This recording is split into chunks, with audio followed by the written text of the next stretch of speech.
you will bow before me. And if you will not bow, you will break. Hello, and welcome to my Ketheric Thorm Fortnite Save the World build. Before we get started, say a big thanks to AS407, because without him answering all my questions about Melee, I could not have gotten all the math for this video. So, thank you, AS407. So, Ketheric Thorm. Who is he? Ketheric is a powerful paladin from Dungeons & Dragons, specifically Baldur's Gate 3. He worships Myrkul, the god of death. He gathered an army and owns a castle, and he's part of the Dead Three's chosen. He is an invincible and undying general. He fights with powerful swings from his medieval warhammer, and he's not opposed to evening the odds in other ways. And he transforms into a more powerful second version of himself during his second phase. He is a boss. You're gonna feel like a boss. So, here is the loadout. In the lead, we have Prehistoric Iza. She gives 100 armor, which is a constant 50% damage reduction. So without supercharged or anything, this is about a 3.2 million effective health, which is pretty awesome. It's like undying, you know. Team perk, Blast from the Past, to increase maximum health by 200% at the cost of all shield. So, yes, more undying. Yes, yes, yes. Support team, we have Paleo Luna, which adds 3% of current health to melee weapon damage. This is around 48,000 damage per swing when you're at full health, with my numbers. Now we have Anglo Kyle, which whenever you trigger kinetic overload, it heals for 2.125% of your max health, which is around 34,000 per kinetic overload. Next we have Guardian Bull, or I slotted in Guardian Penny because they're the same hero. Now this increases your hardware critical rating by 17. Now this will give us about a 19% chance to crit. This will be very important later. Now, Arlene Iza, Monster Smash, increases life leech up to 15% based on your missing health. This applies to both melee and Going Constructor, which you'll see later. And then lastly, we have Deadly Blade Crash, where melee critical hits apply Snare and Affliction, and the Affliction deals 37% of damage dealt every second over 3 seconds. Now for gadgets, I just have Adrenaline Rush to give you a little bit of healing, and then Banner, I guess. You could really run any gadget, it doesn't really matter. And then you could use Melee Defenders if you want to. Doesn't really matter again, because they don't really do anything. So the first weapon, the Smasher Basher. Now, as you know, Ketheric Thorm uses a Warhammer, and I feel like the Smasher Basher is the best pick for this. So, it has a high base critical chance, around 20%. It has very, very high impact, like somewhere around 4,000 impact. This makes kinetic overload trigger very often, and as you know with Anglo Kyle, kinetic overload heals you. So, this is awesome. And of course, high impact is just really good for knocking enemies back. Now, I put the stacking armor 6 perk on this weapon, so we just get even more armor. So, if you have 5 stacks of this, it's about a 58% damage reduction, I believe. Anyway, should be pretty good. Now, I have 2 critical damages and no critical rating. Now, you might think that's a mistake, but because it has a high base crit chance of 20%, and our perk in the support team, you know, a Guardian Bowl, Guardian Penny, gives us a 19% chance. That's a 39% chance to crit for like somewhere around 300% crit damage. Now, double crit damage also impacts, well, it impacts impact, because when you crit, your impact also crits with you. So there's even more impact. Anyway, please reperk element to fit the zone. This signifies elemental smites because, as you know, as a paladin in Baldur's Gate 3, you can choose what type of elemental smite you want to do. Now, I recommend an extra energy copy with Affliction for neutral zones, just so you can have a consistent way of dealing damage in those zones. Now, if you want to, you could swap out one of those crit damage perks for crit rating perk if you want like consistency in place of damage. As you can see here, it gives about 56.5% critical rating, 210% critical damage if you do that. But we're not really going to treat that as a good thing, in this build, so moving on. Weapon 2, the Sir Lancelot.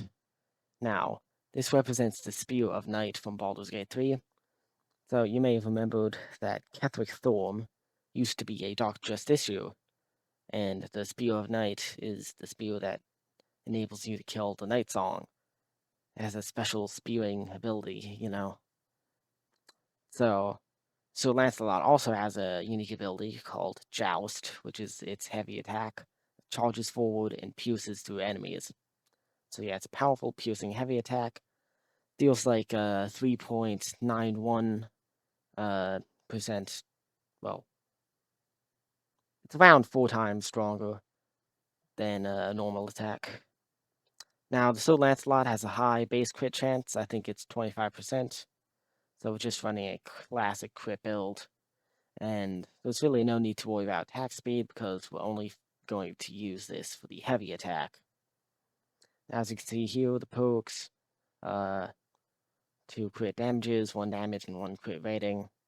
This gives you a 53% chance to crit, and you crit for a lot, so this will be very, very useful. Now, it is important not to use the energy element for melee, because we have Deadly Blade Crash in the support perk. So Deadly Blade Crash for melee critical hits, apply 30% snare, and Affliction, which deals 37% of damage dealt each second for 3 seconds. Now, since energy deals 75% of damage to elemental husks, the damage dealt will be 75% less, Then Corrosive Strikes inherits the element of the weapon, meaning the 75% damage is also reduced by an additional 75%, so that's around 56% efficiency. Oh, yeah. And that makes it really bad. I watched Patahos' video about this, and yeah, I thought it was pretty informative. So, Weapon 3, the Ancient Launcher. Now, we are going to use it to target faraway husks like zappers, gunslingers, lavos, blasters, etc. This symbolizes the absolute and her power to kill things at will. This was used against Night Song in the rooftop fight in Act 2, and then Gortash in Act 3. However, in the current state of the game, it is bugged right now. Cannot target groups with the alt fire, which is what we're going to be using it for. Now, in the future, when these bugs are fixed, this is the weapon I would recommend. So let's look at some alternatives right now. So, alternate weapons. So, as stated before, Ancient Launcher is currently bugged. The alt fire goes off of your hero ability damage, which Prehistoric Isa has the lowest ability damage in the game because of the whole going constructor thing. So, yeah, it's pretty bad, and perks do not work with it. So, basically, when all these issues are fixed, that would be the most ideal weapon. However, in the meantime, I recommend either the Vacuum Tube Bow, Triple Movement Speed Baron, or any launcher. Now, the Vacuum Tube Bow, it's a really, really good weapon, except it's really meta. Quite honestly, I don't like bows at all, but whatever. It's locked to nature, which means it won't be effective in a fire zone, nor be partially effective in a nature zone. So, in the meantime, For like a fire zone or nature zone, I would recommend a triple movement speed Baron, which represents the dash ability. Now, this does not target lavas or anything, but it will get you closer to them. And then lastly, any sort of launcher, like the Jabberwocky or Trash Cannon. I just thought those looked the best for Ketheric Thorm. But yeah, moving on. Let's go into the abilities that Prehistoric Isa has. Now, ability 1 is Rosie, which is definitely the weakest ability in the 3 for this build. It only really works in multiplayer, but it can be used to destroy builds easily, like if you want to build an objective. So, we're going to use this, and say your friend is running something like Base Kyle or Ice King, where they're not going to be dealing much damage. Your friends can use this to wipe out ranged enemies while you take out the melee enemies. So if you're fighting an encampment or something, they can wipe out lavos and blasters and zappos and pitchers that are hurting you while you take out the bulk of the enemies. This symbolizes the cannons on the nautiloids that the Absolute controls. Mind Flayer cannons. Ability 2 is the Decoy, which is very powerful when synergized with. We're going to use this to force a crowd to attack the decoy, and then you can use Ketheric Thorm to attack the crowd. Now, as you know, Ketheric Thorm has lifesteal, so you're going to gain a lot of health from this. This represents the Skeletal Involucrer, I did not say that right, spawned by Ketheric Thorm's Incubate Death ability. As you can see here, that is the ability. That's what it spawns. He uses this against you in the fight. And yeah, I think it represents it pretty well.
Ability 3, Going Constructor. Yeah, now we're talking. The Apostle of Miracle. This is the second phase of his boss fight. Now, what this ability does, increases armor by 75, which means 63.64% damage reduction, which basically gives you 4.4 million effective health before things like superchargers and pylons. Now, blocking with this increases armor by 675, which gives you around a 90% damage reduction. This is insane. Now this deals around 339,000 damage per swing, with around a 0.6 attack speed, and around 565,000 DPS. This is higher than the normal build, and we'll get into that in a second. Now, you must remember that Arlene Isa's Monster Smash still works to heal, and Kinetic Overdrive is still triggered, and that means Anklo Kyle still heals. This ability has pretty high knockback. It only takes 2 hits to knock back a Blaster in the 140s. So yeah, this is a really cool ability. Now, going on to the playstyle.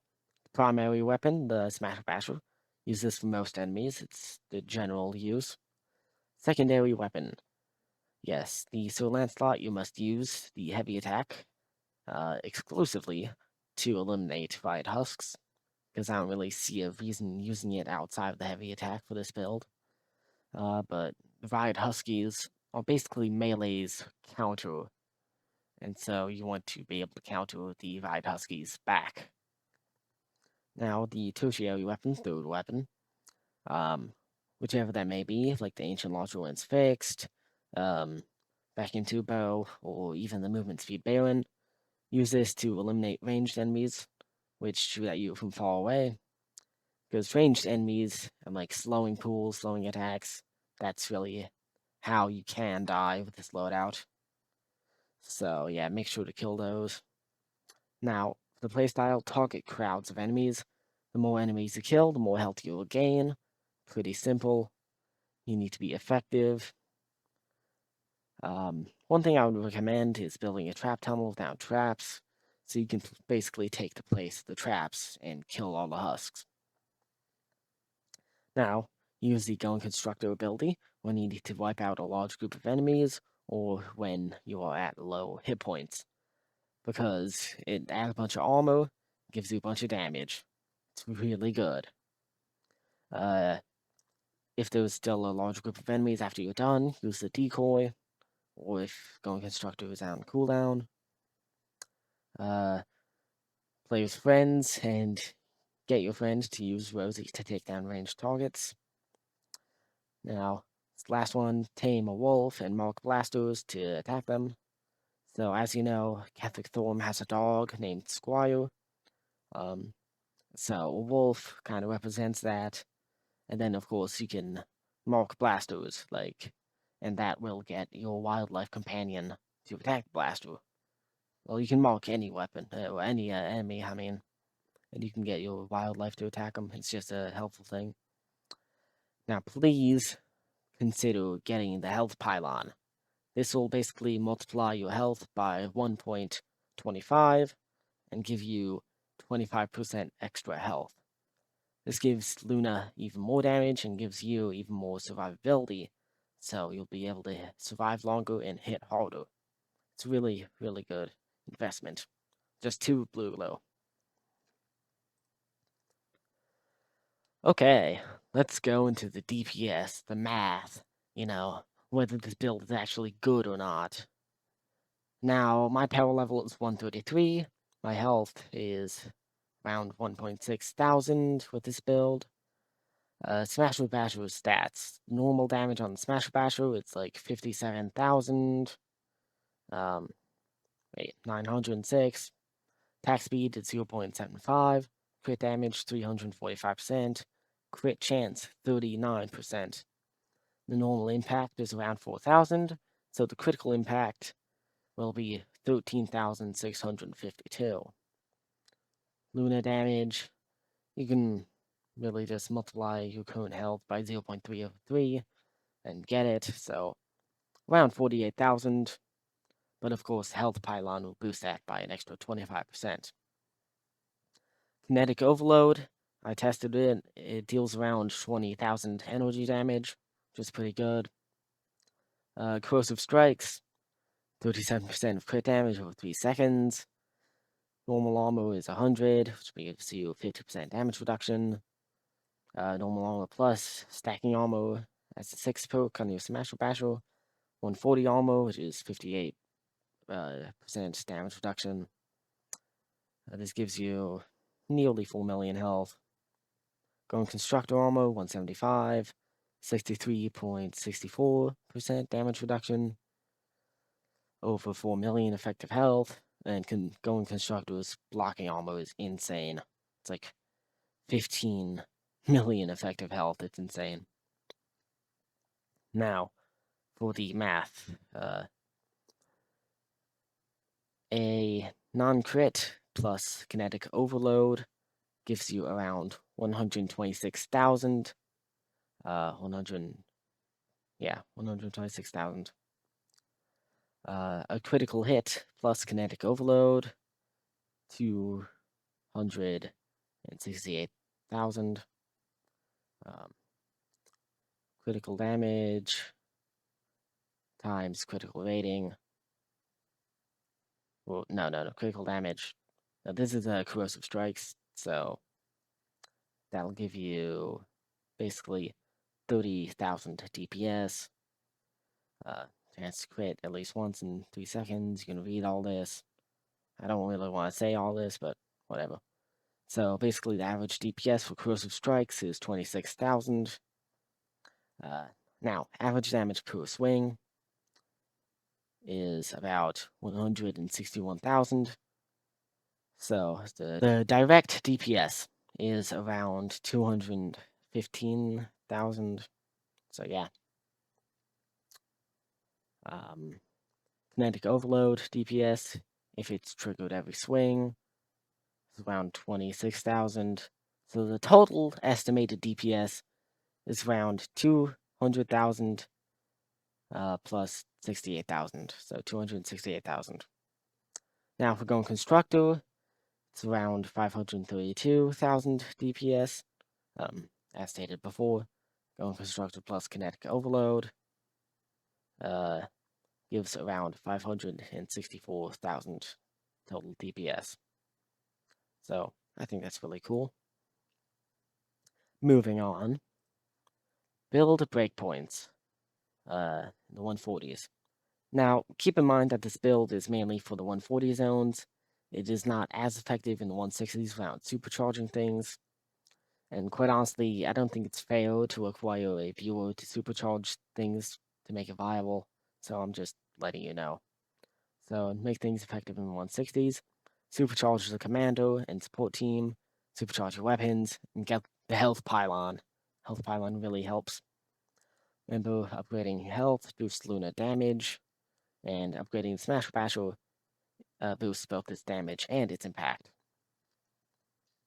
So yeah, this can be viable in the 160s if you just push it a little bit further. Now, impact breakpoints.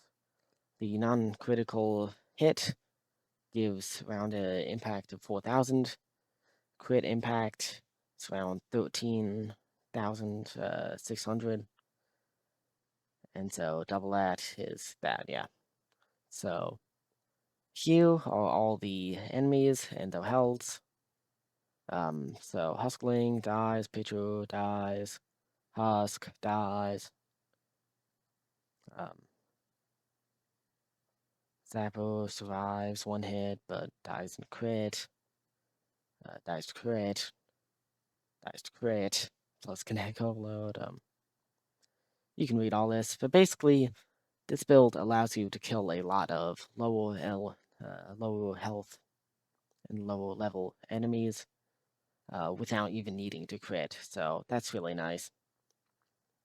Now for the impact thresholds, basic enemies, Lavos, Smashers, not Smashers, but Zappos.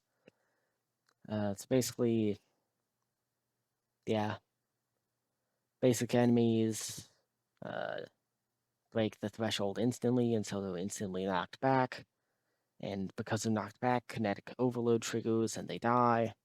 So it's pretty cool. For all these, one critical hit breaks the threshold, and for Smashers, it mimics 2 crits break the threshold. Now remember, kinetic overdrive activates whenever a threshold is exceeded, deals around 20,000 damage. Now I spent a lot of time making these numbers, calculating things, getting them from AS4 to 07. So I don't really want to do these numbers again for the 160 zones, but I imagine it would scale pretty well if you just supercharge some things. Now, strengths and weaknesses of the build. Strength, it is very tanky for melee build. 100 armor gives consistent 50% damage reduction. Stacking armor gives a lot more. Blast from the past really helps, gives you a lot of high health. Boosts Luna damage. Smasher Basher has high impact, which allows kinetic overload to trigger often.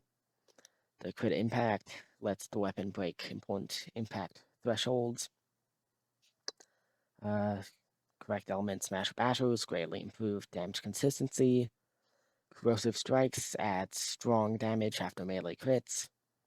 Golem Constructor gives emergency damage, armor, and survivability. The Sir Lancelot's heavy attack gives the build a specialized answer to Riot Huskies. So yeah, I think it's a very strong build, but let's go into the weaknesses. Ranged enemies far away can still be annoying because you don't really have a way to deal with it, because the Ancient Launcher is bugged, so you'll have to use something else. Energy weapons lose a lot of damage against elemental enemies, as stated before with Deadly Blade Crash. Oh yes, bad mission modifiers like acid pools, death bombs, and especially anything that slows down the player. Try to avoid these missions as best you can, but should be fine. Now, smashers and blasters not instantly killed. They are controlled through impact. So basically, this build isn't going to deal a lot of damage for like bosses and stuff, but it is going to utterly destroy crowds and keep you alive for all of it. This build is strongest in 140 zones and needs supercharging to scale better into the 160s. Bad crit RNG can make the Smasher Basher's control less consistent. Ancient Launcher would fit the theme well, but is currently bugged. And this build requires multiple weapon copies for the best performance. Moving on, skin combos. What skin looks the most like Ketheric Thorm? I decided to go with the Gunnar skin because it's very brutish. And quite honestly, I don't have many knight skins. Now, Gunnar came from the Chapter 3 Season 2 Battle Pass. I chose the no helmet Arctic tack style as I felt like that looked like Ketheric Thorm the best. I decided to go with the Cubist back bling, which came from the Fortnite crew in Chapter 2 Season 8. Now, as you can see, it's just a black box surrounding a purple artifact, which is just like the Netherstone that Ketheric Thorm carries. Now I decided to go with the Don's Dominator pickaxe with the Oasis Dominator style because it matched the skin, matched the combo, kind of gave off necrotic enemy energy vibes, you know. For the banner, the Founders Skull and Bones banner um, with a sickly green color. This represents the Bone Shell and another necrotic magic that Mokul provides. Now, in conclusion, personally, I think this build really lets you live the fantasy of being Ketheric Thorm. I mean, he's a heavily armored, hard-to-kill general who stands in the middle of the battlefield and just refuses to go down. Smasher Basher represents Ketheric's Warhammer, which is slow, heavy, brutal swings that crush weaker enemies and knock stronger enemies around. So Lancelot represents the Spear of Night. Gon Constructor represents the Apostle of Miracle. Second phase, we become much harder to kill, deal a lot more damage. Decoy represents Ketheric's summoned undead, a distraction mostly. Rosie represents the absolute siege weapons. The Ancient Launcher represents the Absolute's power from afar. Blast from the Past represents Ketheric's immortality. And once again, thank you for AS407 for giving me tons of info. And thank you, the viewer, for listening. Be on the lookout for my next video. I'm going to try to cover the Dead 3 and make builds around them. Well, this has been fun. I think it's time I said goodbye.